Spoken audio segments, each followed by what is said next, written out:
New stat, thanks to mobile and social, in addition to TV, in addition to print, in addition to radio, we now spend half our day, half our waking day consuming media. Here's a stat I'm not proud of, but what the heck. Over 70% of smartphone users, and I won't ask you to raise your hands and tell me if you're part of this stat, bring their smartphones to bed with them. I mean, they... Only to use as an alarm. Only to use it as an alarm. You know, it's funny. I mean, I'm mobile crazy, but when it comes down to it, what I use my mobile for the most is not texting. It's checking the time and setting alerts, because it's become that much a part of who we are. Folks, when we're texting, when we're tweeting, when we're dialed in, when we're having to catch up on like that 80 hours of TV in our DVR because we swore we were going to watch it all, we are consuming media like crazy. When we're using our in-car navigational devices, in-car navigational device in a mobile device, haha, okay, when we're using that, we are accessing media like crazy, more than half our day. Who would have thunk it?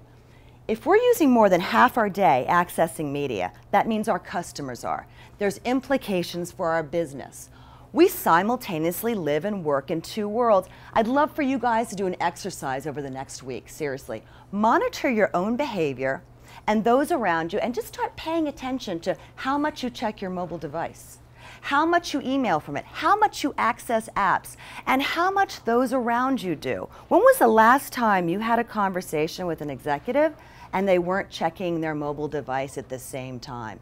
It just doesn't happen anymore. We simultaneously live and work in two worlds, the real world and the virtual one. When I'm at the grocery store, you better believe I'm scanning all the QR codes to get the latest coupon.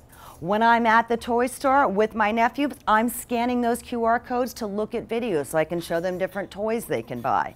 When I'm at the beach, I'm also checking my email. When I'm on Amtrak, I am also texting and tweeting. I am living in two worlds at the same time, and I hardly think about it.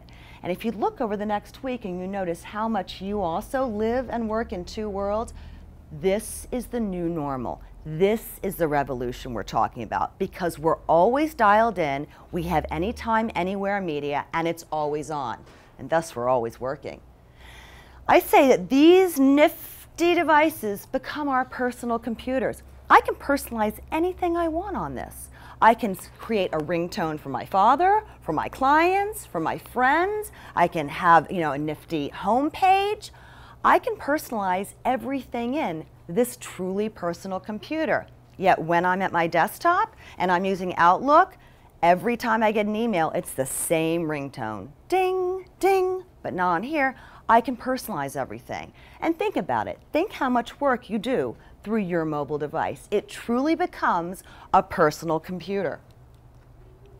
We purchase anytime, anywhere. I tell my friends, it's unheard of these days for me to actually go to the movie, the cinema, and actually buy tickets there, or to actually be at my PC at home or at work and looking up movies for that night. Nope, I'm on the subway. I'm dialing up the Flickster app and I'm checking what movies have tickets for what shows and what time, and I'm buying it there and I'm going straight into the movie theater.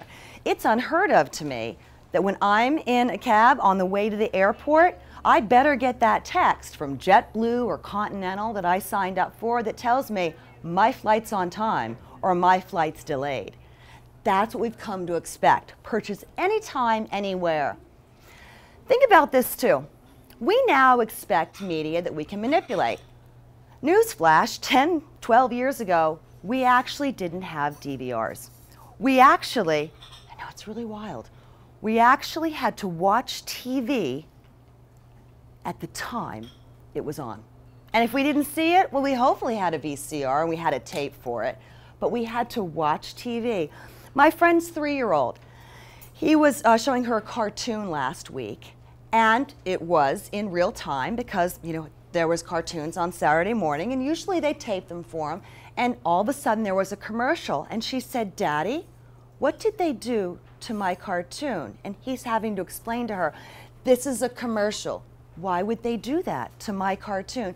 You're watching it in real time, which you really don't want to start that conversation with a 3-year-old. What is real time, Daddy? Well, it's not appointment television, so it went on and on and on.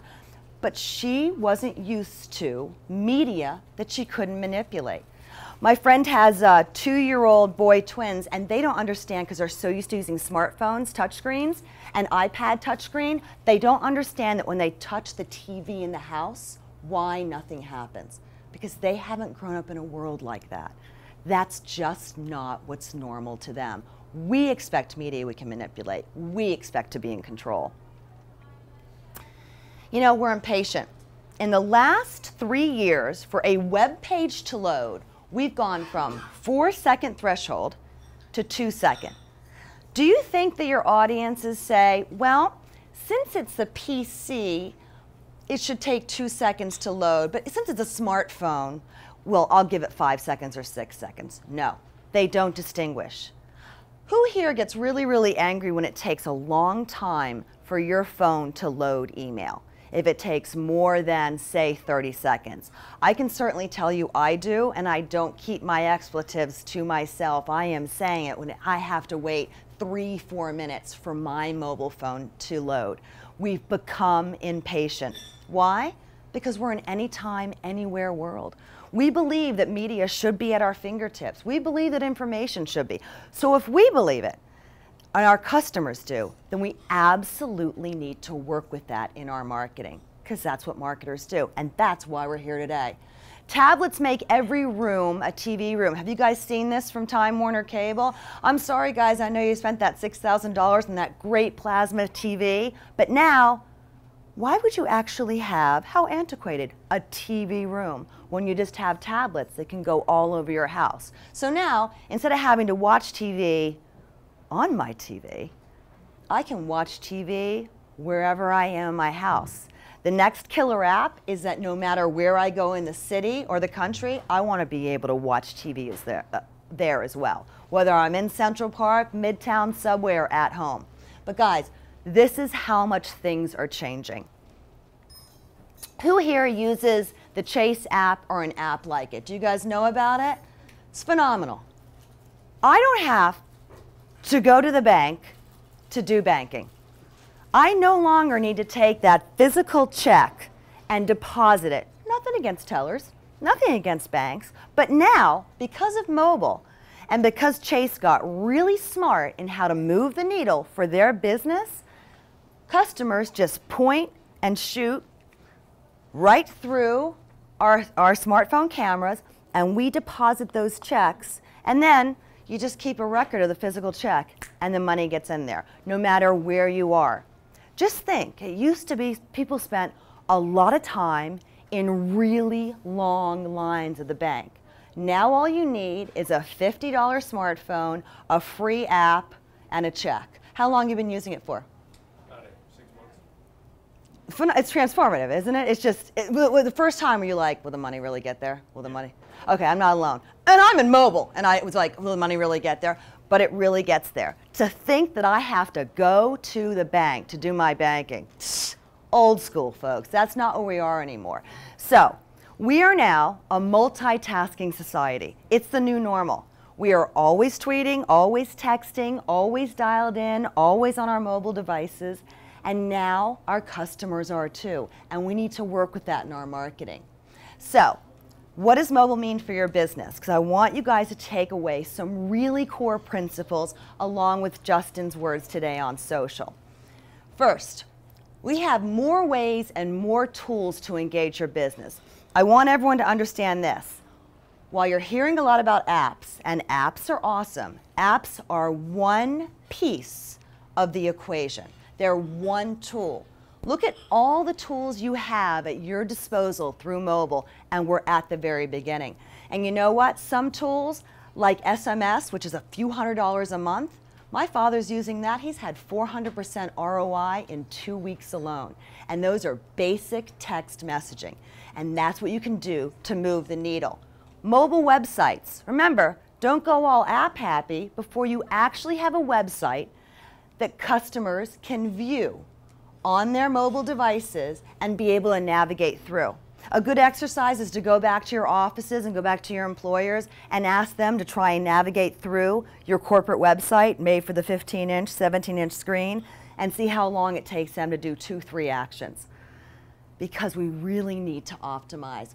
Video and audio, things like mobile social media and mobile search. The point here is that we have a lot at our disposal. It's not just apps. And a lot of people, because apps are getting the lion's share of press coverage for mobile, are not understanding how that can help them or the breadth and depth and range of tools.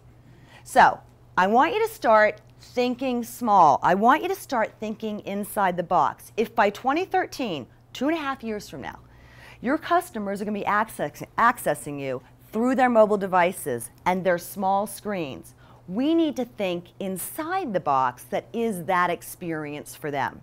For example, when you go back to your offices, bring up jetblue.com on your PCs or laptops and bring it up on a smartphone as well. And you'll see that the sites aren't only optimized, but that they ask different things. For example, when I'm at my laptop, I'm at my office and I'm booking travel for, say, June or July.